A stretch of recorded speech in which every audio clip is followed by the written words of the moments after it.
Well, Dave, is that one of those games where the result is everything? Because it was a tough watch at times today. Yeah, the result's always everything. But nevertheless, I'd like to feel more comfortable in how we went about things. I don't feel at any point we were under significant pressure in terms of attempts at goal, but I just think we were sloppy in terms of how we managed and controlled the game, and that comes from probably not scoring after 3 or 4 minutes when Paddy had his chance, starting really well, and then becoming frustrated, and largely due to our own play really. Again, we speak about playing forward. We knew how they'd set up and would almost come with a bit of freedom in terms of how they've played. But like I say, I'd love us to be better. I think some of the staff just in there, they'll take another 2 of them if that's the outcome. I'd prefer not to watch another 2 of them, to be very honest. But as you say, there are no pictures or images or videos in terms of what a results table looks like and what a league table looks like, and the important thing is we've got 3 points, we've got a clean sheet, and we move on to the next one. It was almost the complete opposite of the Carlisle game, which I think we described as a basketball match at one point, but today we had a lot of the ball, but particularly second half just couldn't seem to create a chance. Why do you think that was today? I think second half you end up going in front, and then I think players become safe. Yeah. And that's happened on a couple of occasions this season. I think first half we start really well.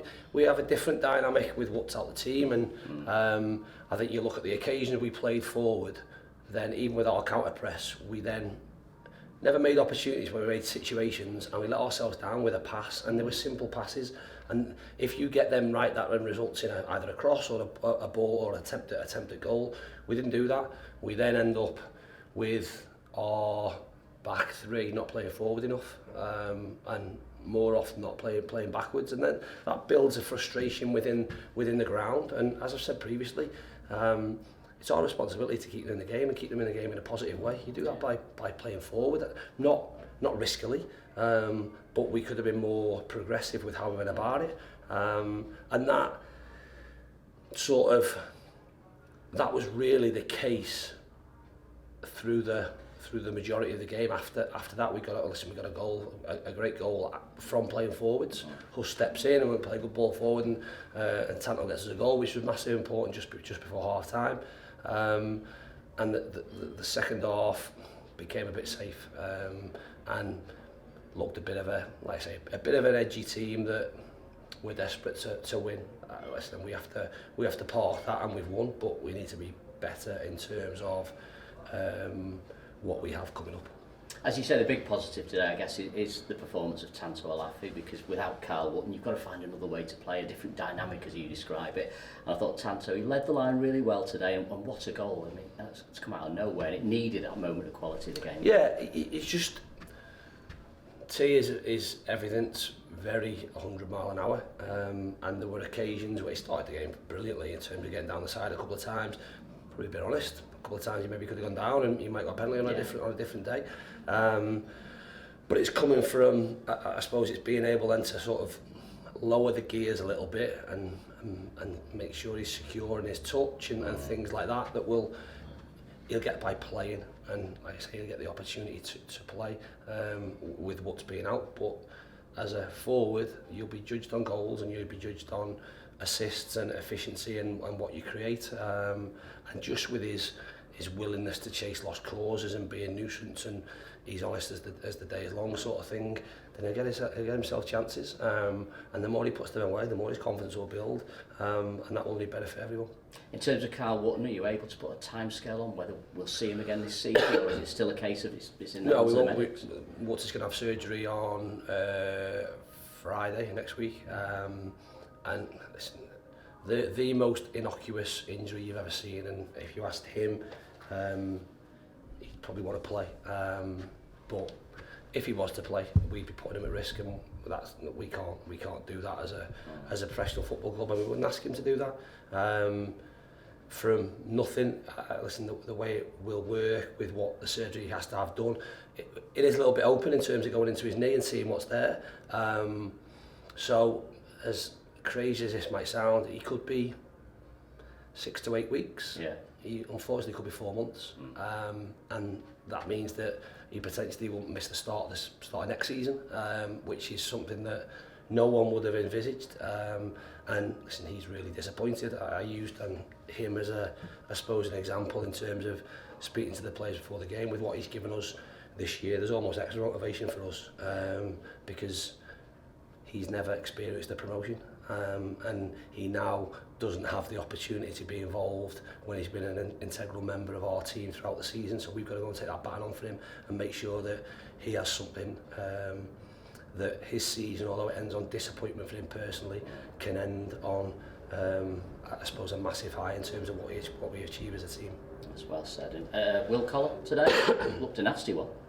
It did. I wish we would learn and talk to each other, Yes. because I think for the first time ever in my football career, I've seen a player stretch it off from a tackle from his own player, and it nearly happened again the same in the second half when Hussey and Tanzo ended up on the floor. Listen, really concerning. Well, you've talked about this before, the communication, in-game communication. Yeah, really poor, something we need to get massively better at, and whether that's a sort of a statement of where we are socially within the world, that people don't talk to each other like they used to, or shout at each other like they used to, I don't know, but it's something we need to get better at. Real concern for Will, obviously going off on a stretcher. You guys will know better than me because you'll have seen him walk back across the pitch, I believe, at half-time, clocking the fans, which I didn't see. So we hope he was in shock. He heard something, went into shock, and was pretty upset and emotional on the pitch. You then fear the worst, but it doesn't look too bad. So we'll just cross our fingers, and I'm sure all the Stockport fans will as well, and hope that on Monday he's not in too bad a shape, and we can have him back, because we've gone through a little bit of injuries really, or significantly damaging us in terms of important players, and he's obviously another key one for us, and we can't afford. We would like to not have him out and have him available for us for these final 2 games. And just finally, next weekend, of course, Orient away. They've wrapped up the title in the last few minutes. A good thing or a bad thing going into that game from our perspective? You have to ask Leyton Orient, don't you? Having watched the last 10 minutes of the game against Gillingham, maybe it's not a great thing.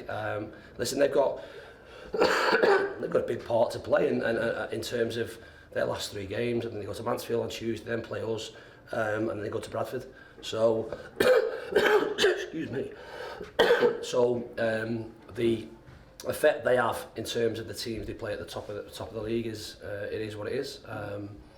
I'm sure they'll enjoy themselves tonight. Hopefully they don't enjoy themselves too much because they go to Mansfield on Tuesday.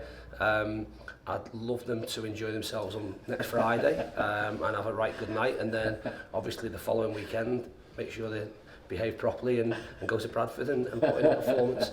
We can't control that. Yeah. What we know that I assume this probably 6 weeks back, that we'll be going there and they'll be getting presented with the Champions Trophy. So what they'll want to do is put on a show. For us, I would love to stand at the end of the game and congratulate them and applaud them picking up a trophy, but we want to be off with 3 points, and that's not changed.